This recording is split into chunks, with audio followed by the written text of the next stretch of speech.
Welcome to part 2 of the test. I'm going to give you a document with a topic you have to answer. You will have to talk about the topic for 1 to 2 minutes. You have 1 minute to think about what you are going to say.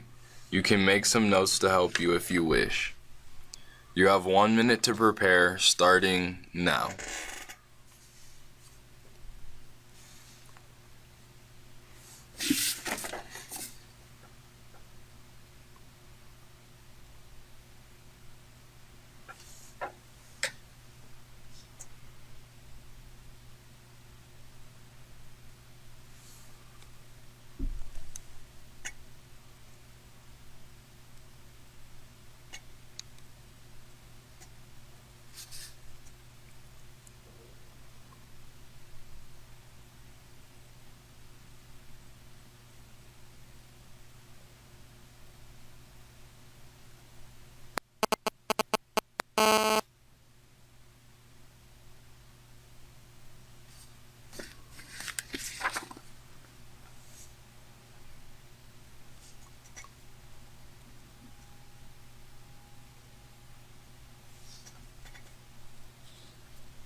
Okay, time's up.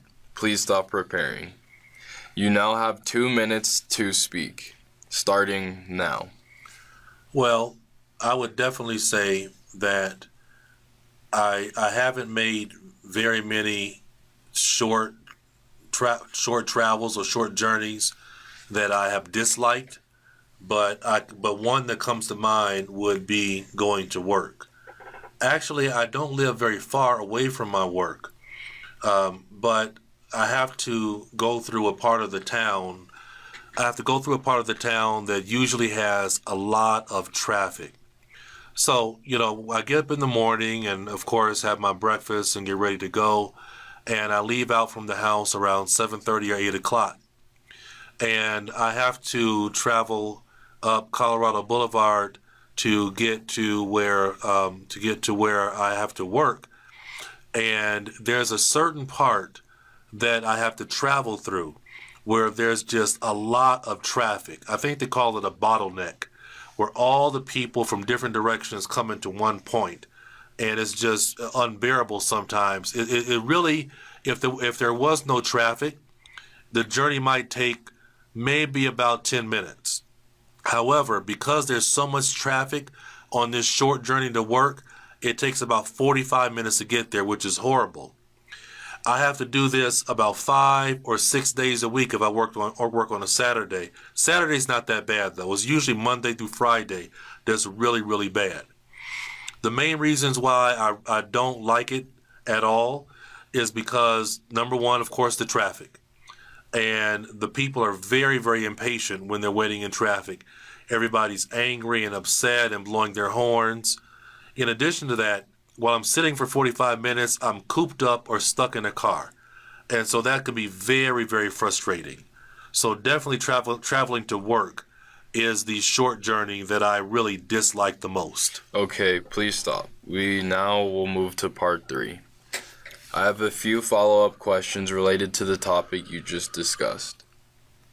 What is the impact of vehicles on people's lives? I think that there are some there's some positive and negatives when it comes to vehicles in the lives of everyday citizens.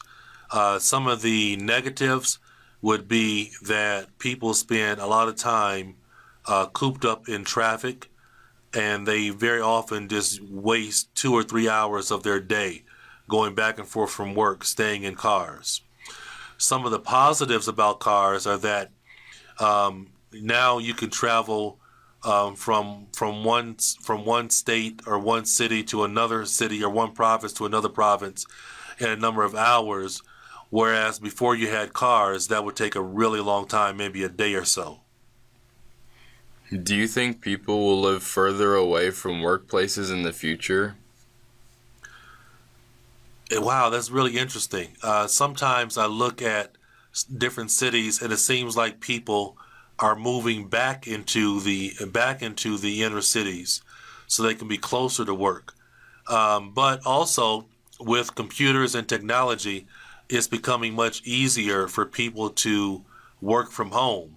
And so it's possible that somebody might live in Lisbon, Portugal, but they're doing work in New York City, and it's all done over the computer. So I can see it happening, yes. What needs to be done to help people travel less? I think that one thing that government can do, that most governments can do, are to build more mass transportation in the cities. Another great idea is what I've seen them do in Amsterdam, where they have closed off parts of the city to cars, and so people have to walk more. So I think another thing to do in terms of helping people to travel less is to encourage and embrace computer technology, because maybe people can do a lot of the work from their home or from their home office and not have to travel into an office that's 30 or 45 minutes away. Thank you. That will conclude part 3. Thank you.